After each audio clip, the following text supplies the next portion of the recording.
Hey everybody, it's Andrew from MAO Magic, and today I have the Misfit Flash, like the younger, newer sibling of the Misfit Shine, the popular activity tracker.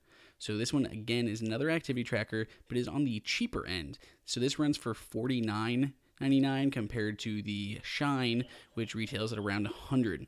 So this is supposed to be competing with kind of like the Jawbone up move, which we're going to compare it to in a little bit. But first, we're going to open this up and see how it actually looks.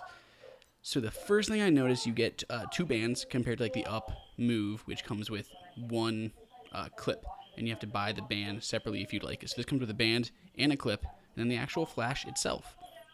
One thing nice about the flash, similar to the up move, is it doesn't need recharged. It just has a battery in it, and you can swap it out. We'll look at that in a second. So here's the clip.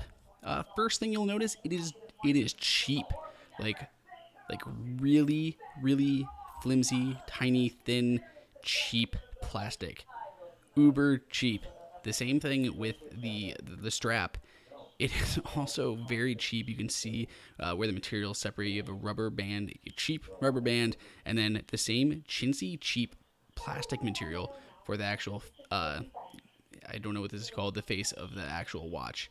But it does, I'm disappointed by this. Considering the build quality, the actual flash is done well, and the shine is phenomenal, and I really expected a little bit more, even on this cheaper model, when you compare the two. If we look at the band that we got with the flash, the flash and the shine, we compare them to. This is the shine one. It has a nice, metal for the actual pin. The rubber is a lot more supple. It's a lot more comfortable feeling. But then again, this also has the problem of falling out with the actual shine. There's a lot of people that lose their shines because it falls out of the stupid end. So maybe the way these attach is a little bit better, but we'll also look at that in a second. So if we actually look at the device itself, it does have the lights around the front. It just has the logo on the back, and the back comes off fairly easily. It'll stay on there. Not too many issues with that. It's also waterproof, fairly waterproof compared to other activity trackers out there. It uses a standard CR2032 battery, which you can pick up. It shows you, positive side facing upwards. Not difficult to replace the battery at all. You don't need a special tool like you did with the Misfit Shine. So that's a good thing. You can just pull it off with your fingers. We'll get a little bit closer here. So it feels pretty solid, and it's nice and rubberized. One thing I don't like is how the heck you put these into the strap and the clip. I don't know, I'm assuming it's going to stay on well, but it just seems wrong to me because these don't really stay in here. Like, I can push this in here as much as I want, but it literally just takes like a tiny little tap for that to fall back out. It's basically counting on your wrist to hold it mostly in place because it doesn't take more than a little bit of a nudge to get that to fall right out. So when it's on your wrist, it's going to stay there. But other than that, it's not. Same thing with the clip. The clip, it's not being held in there really at all. The only thing that's holding it is the pressure from the clip itself or your waistband when you have this on you. And it makes me nervous. I really don't think it's going to fall out, but I wish it would have been something different. It just, if you look at the jawbone is held in there very nicely and is not going anywhere. It's kind of a letdown. Considering what the actual flash can do, feature-wise, these straps and clips are just pitiful, if you ask me. But either way, it's not like the clip itself was fantastic with the shine either. You just had this little rubber one, but I did prefer that over this little plastic one. If you compare it to the up move, it has a nice rubberized solid metal clip. It holds it on very well. It's approximately the same size. You can argue on looks which of these three looks the best, but they all show you your status and the clock on the face of them.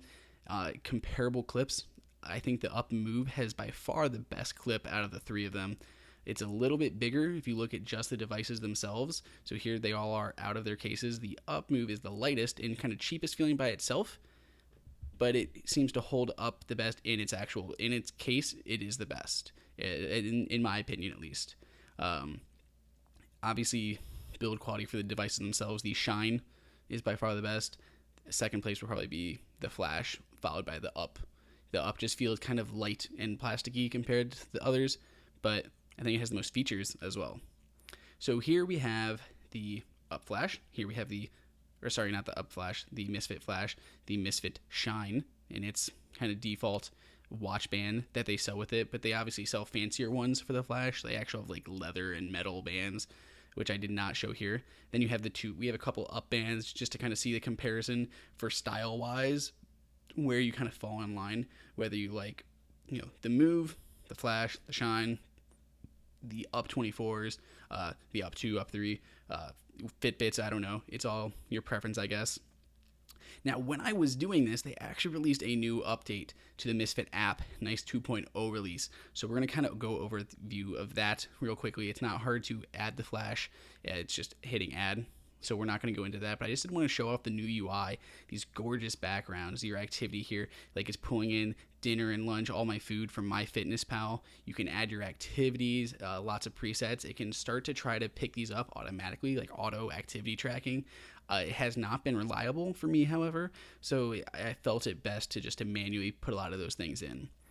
For sleep, you can manually enter your sleep, or you can, not manually, sorry. Well, you can do it manually, but you can pull it in from either the Flash automatically, or you can pull it in from something like the Bedit if you're using Bedit and you want to monitor your heart rate as well as your, light versus deep sleeping, and you can just choose in the app. The Bedit, you have to keep it open and let it go. It also has smart alarm when you're your light point of sleep, but it's not like the up where it'll like vibrate you awake. It actually has to do it in the app, like the phone will go off, kind of like a regular alarm. I still am not happy with how you look at the data. It doesn't give me enough control like I can on the Up app, but either way, that's a preference thing. It does have its activity feed, the social aspect. You can see your friends and everyone. It's easy to add your device with that little plus button in the corner and have you making these changes, like what your button can do. Like you can use it to trigger your Bolt lights if you have those. You can choose where you're wearing it. Lots of other little configuration things. But overall, I'm very impressed with the new app update. It looks phenomenal. This is probably the most gorgeous app that I've seen between this, the Fitbit. But feature-wise, I think it's still a little bit behind a lot of the competition. But at least they're working on it, and it's looking a lot better. One last thing I also don't think I mentioned is you can swim with this. Like it says here on the box, it actually does swim tracking, which is kind of nice to measure those calories as well. You can actually wear it while you're swimming. So that's a good thing that this has that a lot of the other ones don't have. That said, if you have any questions at all, make sure you throw them up in the comments. Make sure you guys subscribe, and I guess I'll see you guys all next time.